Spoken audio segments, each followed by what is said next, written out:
కాంగ్రెస్ ప్రభుత్వం అధికారంలోకి వచ్చి 2 ఏళ్లైన ఫోన్ ట్యాపింగ్ కేసును ఎందుకు తేల్చలేదని ప్రశ్నించారు బీజేపీ నేతలు. ఈ విషయంలో బీఆర్ఎస్ కాంగ్రెస్ పార్టీలు అవగాహనతో ఉన్నాయన్నారు. డైవర్షన్ పాలిటిక్స్ కు పాల్పడుతున్నాయని మండిపడ్డారు. 2 సంవత్సరాలైంది ప్రభుత్వం వచ్చి, మరి ఇంతవరకు ఈ ఫోన్ ట్యాపింగ్ కేసుకు ఒక కులిక్ ఎందుకు రావట్లేదు? అదేవిధంగా ఈరోజు కేవలం కొంతమంది పోలీస్ అధికారులు మాత్రమే అరెస్ట్ చేయడం జరిగింది, కానీ ఒక దాంట్లో ఉన్నవాళ్ళు గతంలో బీఆర్ఎస్ ప్రభుత్వం ఉన్న ఏ రాజకీయ నాయకుల్ని ఇప్పటి వరకు దాంట్లో అరెస్ట్ చేయలేదు. వాళ్ళ మీద ఇంకా మామూలుగా ప్రిలిమినరీ ఛార్జ్షీట్ కానీ ఏదైనా కానీ దాఖలు చేయలేదు. దీన్ని బట్టి బీఆర్ఎస్ పార్టీ, కాంగ్రెస్ పార్టీ ఈ రెండు కూడా ఒకరు అండర్స్టాండింగ్తో ఈ కాంగ్రెస్ పార్టీ షాడో బాక్సింగ్ సాఫ్ట్గా పోతున్నది, మెత్తదనం చూపెడుతుంది అని చెప్పి స్పష్టంగా కనబడతా ఉంది. ఈరోజు బీఆర్ఎస్ నాయకులు హరీష్ రావు గారిని పిలిచినా వచ్చేది బయటపడేది ఏముంటుంది? ఆ రోజు ఫోన్ ట్యాపింగ్ చేసింది భారతీయ జనతా పార్టీ దెబ్బతీయడానికి. మునుగోడు ఎలక్షన్స్లో కూడా ఈ ఫోన్ ట్యాపింగ్ వాడటం జరిగింది.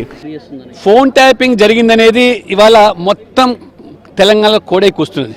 స్వయంగా కవిత గారు కూడా అనేక సందర్భాలు ప్రకటించారు. ఫోన్ ట్యాపింగ్ మావి కూడా మేము, మా కుటుంబ సభ్యులు కూడా మా బీఆర్ఎస్ ప్రభుత్వ హయాంలో జరిగినాయని. కాబట్టి ముందు కవిత గారి ప్రశ్నలకు ఆ బీఆర్ఎస్ నాయకులు సమాధానం చెప్పాలా. కాంగ్రెస్ పార్టీ కూడా ఇవాళ ప్రభుత్వం కూడా ఫోన్ ట్యాబ్లకు పాల్పడుతున్నటువంటి అనేక అంశాలు వస్తున్నాయి. ఈ రెండు పార్టీలు, రెండు ప్రభుత్వాలు కూడా ప్రజల మీద విశ్వాసం లేదు. కేవలం వాళ్ళ అంతర్గతమైనటువంటి కలహాలతో, అంతర్గతమైనటువంటి పార్టీలోని నాయకుల మీద కూడా ఫోన్ ట్యాపింగ్ చేసేది వీరికి పరిపాటిగా మారినట్టుగా ఇవాళ ప్రజలు భావిస్తున్నారు. ఖచ్చితంగా పాలు నీళ్లు తేలాల్సిన అవసరం ఉంది.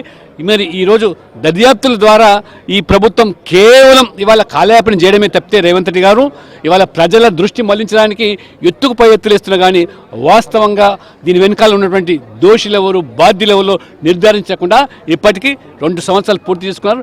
ఇప్పటికైనా కాంగ్రెస్ పార్టీ వారు ఇచ్చిన హామీలు, గ్యారెంటీల మీద దృష్టి పెట్టకపోతే ఖచ్చితంగా వారు భవిష్యత్తులో తీవ్ర రాజకీయంగా మూల్యం చెల్లుకుంటారు. ఎన్ని రోజులు విచారణ చేస్తారా? ఆ ట్యాపింగ్ చేసిండు అని కుల్లా మా క్యాపిల్ సంస్థలు చెప్పినాయి, పోలీసు వాళ్ళు చెప్పిండ్రు. ఎన్నిసార్లు విచారణ చేస్తారా? మెల్లగా పైసలు వసూలు చేస్తుండే రేవంత్ రెడ్డి. ఫోన్ ట్యాపింగ్లు చేసి ఏమింటారు రా నాయన? ఏమి నా ఫోన్ ట్యాపింగ్ చేసారు ఏమింటారు? మిమ్మల్ని బూతులు తిట్టినే ఇంటారు. ఎందుకు మీకు షోకా? కల్వకింట్లోకి ఇదేం షోకో? మస్తు తిట్టుంటారు నేను బూతులు. అది ఏం ఆనందం వస్తుందా మీకు?